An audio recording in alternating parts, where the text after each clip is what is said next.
दोस्तों नमस्कार। मैं Joginder Saini SLPS wellness private limited में काम करता हूं और मैं रॉयल डायमंड हूं। और आज हम हैं हरियाणा के सुंडाना गांव में, रोहतक के सुंडाना गांव में। और हमारे साथ में है एक किसान, एक खाद बीज भंडार के जो हैं मालिक। और ये हमारे प्रोडक्ट्स को पिछले 6 से 7 महीने से यूज कर रहे हैं। मैं आपसे जानना चाहता हूं सर कि हमारे जो प्रोडक्ट हैं, आप कौन कौन से प्रोडक्ट यूज करते हैं? हमने जी आपका सबसे ज्यादा तो बोविटा पे फोकस किया है जी, और एग्रो 90 है जी, वैदिक एग्रो 90 और पीजीपीआर है ना जी। पीजीपीआर का आपके उसका बहुत जबरदस्त रिजल्ट रहा है सर। मैं एक एक करके आपके प्रोडक्टों के बारे में जानकारी दूं तो जी इनका ओवरऑल प्रोडक्शन में है ना जी बहुत ज्यादा ये रूट पे भी काम करते हैं सर। जैसे बोविटा के बारे में बताता हूँ जी। ये बोविटा है ना जी, अपना सुंडाना गांव में है ना जी, जमीन का वाटर लेवल खारा है जी ज्यादातर, और कुछ जगह पे पानी मीठा है तो जहाँ नहर का लगते हैं ना, नहर से सटे वहाँ है। इसके बोविटा के डालने से सर जमीन का जो खारापन आता है वो खारापन को दूर करता है जी। असिंचित एरिया में इसके डालने से ये नमी को ना जी ज्यादा लंबे समय तक बरकरार रखता है जी इसके डालने से।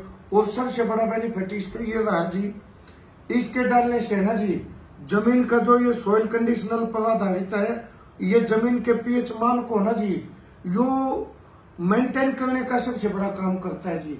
जैसे मैं आपको उदाहरण के तौर पे समझाता हूँ जी। जैसे वुमन के अंदर, मनुष्य के अंदर या क्या नाम है बीपी होता है, ब्लड प्रेशर होता है, वो 70 से नीचे चला जाए, डाउन चला जाए तो भी नुकसानदायक होता है सर। और 120 से ऊपर चला जाए तो भी नुकसानदायक होता है सर। ये जैसे अपने एग्रीकल्चर में 6 से डाउन चला जाता है पीएच मान तो भी है ना जी उसकी इम्यूनिटी सिस्टम में है ना जी कमजोर होती है। और 8.5 से ज्यादा चला जाता है वो भी कमजोर होती है सर। तो ये सबसे इसका बेनिफिट ये जी, इसकी इम्यूनिटी सिस्टम को, जमीन के पीएच मान को ना बढ़ाने का काम करता है जी, वो संतुलित करने का काम करता है जी। और इसके डालने से ना जी जड़ों का विकास होता है जी। जब हम ना नाइट्रोजन फास्फोरस के साथ हम मिला के इसका प्रयोग करते हैं तो जमीन के अंदर 30 से 35% ही जमीन का इसका अपनी फसल उपयोग में लेती है जी, इसका फायदा उठाते हैं। शेष तो है ना जी हवा के द्वारा उड़ जाता है या पानी के द्वारा बह जाता है या जमीन के अंदर फालतू पड़ा रह जाता है। इसके डालने से जो जमीन के कठोर वो अपने प्रोटीन है वो एग्रीकल्चर से संबंधित है, उनको ना जी अपनी ओर अवशोषित करके और जमीन का प्रोडक्शन बढ़ाने का काम करता है। और इसका जड़ों का विकास होगा, जड़ें ज्यादा गहरी जाएंगी तो ये मान के चलो जी फसल जल्दी से गिरती नहीं, और जब जल्दी से फसल गिरेगी नहीं तो इसका प्रोडक्शन का फायदा होगा। भूटा लेगा उसे, भूटा लेगा। और सर इसके अलावा हमारे पास में जो प्रोडक्ट है, आपने और कौन सा प्रोडक्ट यूज किया? एक है जी अपना पीजीपीआर होता है, उसका पीजीपीआर का मतलब होता है जी plant growth regulatory in bacteria. Bacteria का मतलब पीजीपीआर उसमें एक्टिव है जी। तो अब उसमें क्या है कि अब क्या है कि उसमें अपना इधर आ जाओ मैडम, चेक डाल लो। अब जो है ना, अब एक चीज मैं और कहना चाहूंगा कि अब हमारे जो प्रोडक्ट हैं इनसे आप संतुष्ट है, मान लिया खुश है, मान लिया अच्छा हमारे रिजल्ट आ रहा है इसमें, मतलब हम किसान को और हमें मान लिया सहायता करनी हो या आपका कोई ऐसा रिक्वायरमेंट हो कि भाई जो जिससे हम कोई उसको पूर्ति कर सकते हो तो वो बता सकते हो कोई? मैं एक किसानों को ये सलाह देता हूँ जो यूरिया और फास्फोरस का अंधाधुंध प्रयोग से जमीन का जो हरासमेंट होया है, इसके डालने से इसका नाइट्रोजन के साथ भी यूज किया जा सकता है और इसका फास्फोरस के साथ भी यूज किया जा सकता है। और इसका सबसे अच्छा फायदा बीज उपचार के समय भी किया जा सकता है सर। और इसका खेत की जुताई करते समय, इसको बोलते हैं हम टॉप ड्रेसिंग, उसके समय भी रेत में मिलाकर किया जा सकता है। बोलता कर तो मैं बोल भी लिया है जी। ये है सर, ये अपने आप AWPL कंपनी का है जी PGPR, plant growth regulator in bacteria. Sir जहां इन बैक्टीरिया नाम आ जाता है ना, वहां सर एग्रीकल्चर के बहुत कम प्रोडक्ट ऐसे हुए हैं।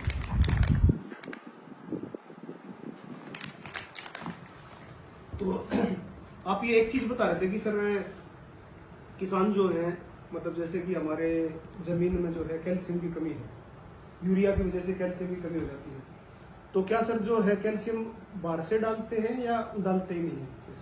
इसका मैं आपको एक बहुत अच्छा क्वेश्चन किया सर।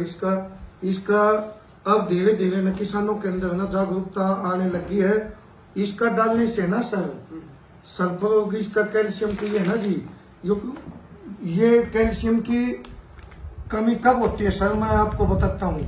जब जमीन का अंदर है ना अंधाधुंध कीटनाशकों का प्रयोग करेंगे, भरपूर जरूरत से ज्यादा यूरिया फर्टिलाइजर्स का डीएपी का करेंगे, तो उसके अंदर है ना ऑटोमेटिक जमीन की ना उपजाऊपन क्षीण होती है सर।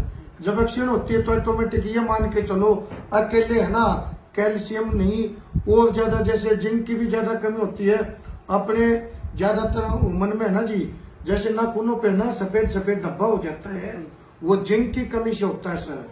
ये तो ये मान के चलो आप बोइटा डालते हैं ना जी, ये जमीन का पीएच मान को है ना जी वो संतुलित करने का काम करता है। तो काफी हद तक है ना, मैं ये दावे के साथ कह सकता हूँ जी, काफी हद तक है ना ये जमीन के सॉइल कंडीशनर को है ना ये बहुत ज्यादा प्रभावित करता है, और इसके करने से है ना जी काफी हद तक है ना जी कैल्शियम की कमी को छुटकारा पाया जा सकता है। चलो अच्छा, दूसरी चीज सर क्या है कि आपने AWPL एसलीपीएस वेलनेस के जो हमारे एग्रीकल्चर के जो प्रोडक्ट्स हैं, ये आपने कौन कौन सी खेती में यूज करे?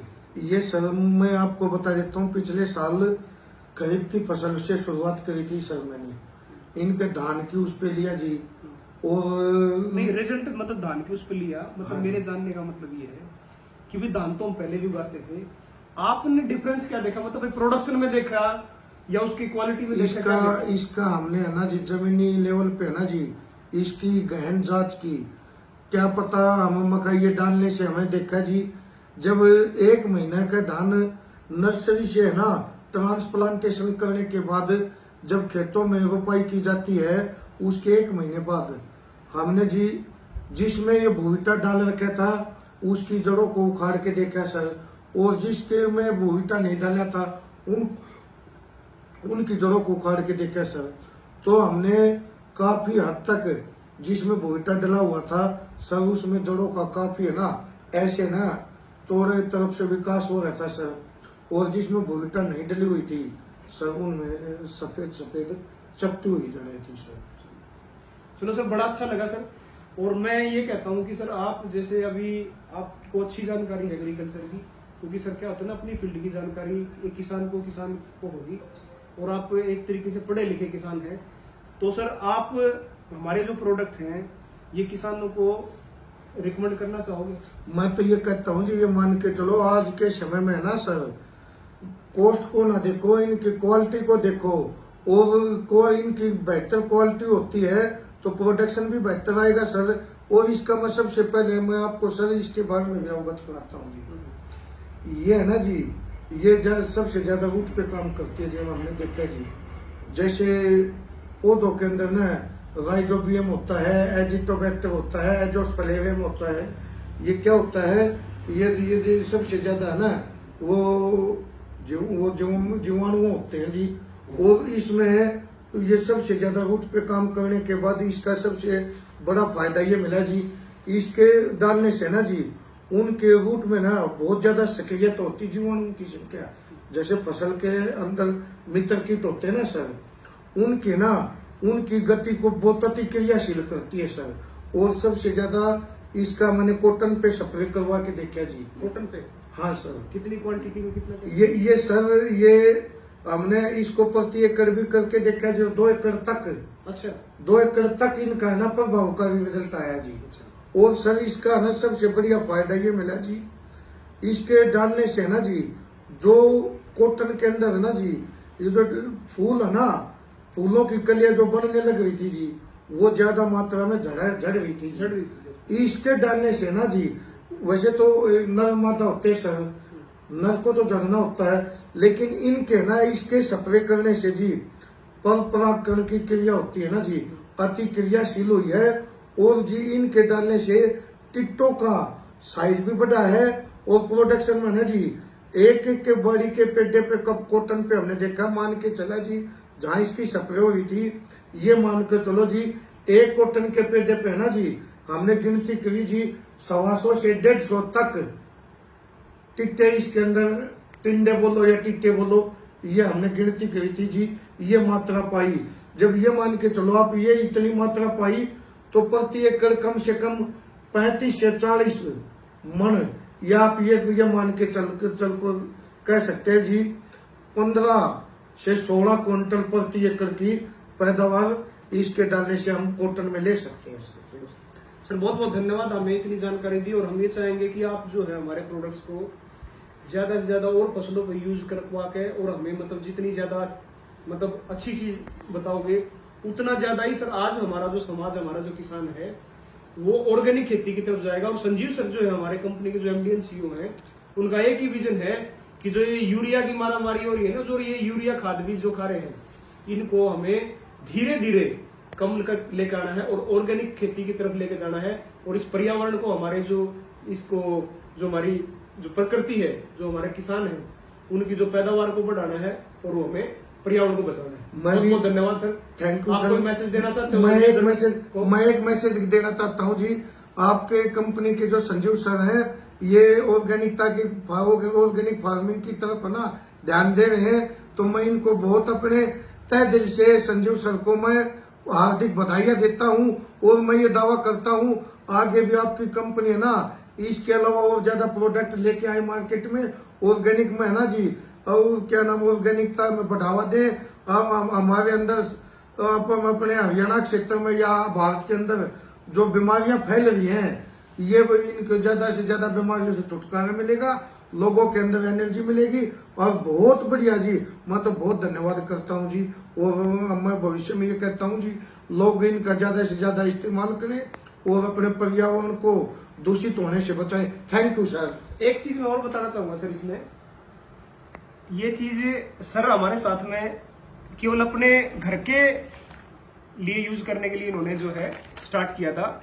आज सर जो है खाद बीज का जो इनके पास में एक छोटी सी फ्रेंचाइजी है, उसमें से इन्हें सारे केमिकल प्रोडक्ट हटा के केवल एसलीपीएस वेलनेस के एग्रीकल्चर के प्रोडक्ट लेके और उन प्रोडक्ट को किसानों को रोहतक में रिकमेंड करके आज सर यहाँ से टॉप आज भी बन चुके हैं। तो सर आपको बहुत बहुत बधाई हो। Thank you very much sir. Thank you sir. एक किसान व्यक्ति भी AWPL के एग्रीकल्चर के प्रोडक्ट बेच के टॉप आज बन सकता है। तो संजीव सर को मैं भी हाथ जोड़ के नमस्कार करता हूँ कि सर आपने एक ऐसा प्लेटफॉर्म बना दिया जहाँ पे हम तो थे पढ़े लिखे थे, फूड सप्लीमेंट हम अपना आयुर्वेदिक रस बेचते थे, लेकिन आपने सर इस प्रोडक्ट को बेच के आप टॉप आज बने। तो इससे ये चीज साबित होगी भारत का जो किसान है ना, वो हमें अच्छी खेती भी करके देगा और हमें अच्छा पैसा भी खुद पैसा भी कमाएगा। Thank you very much. Thank you. अब ये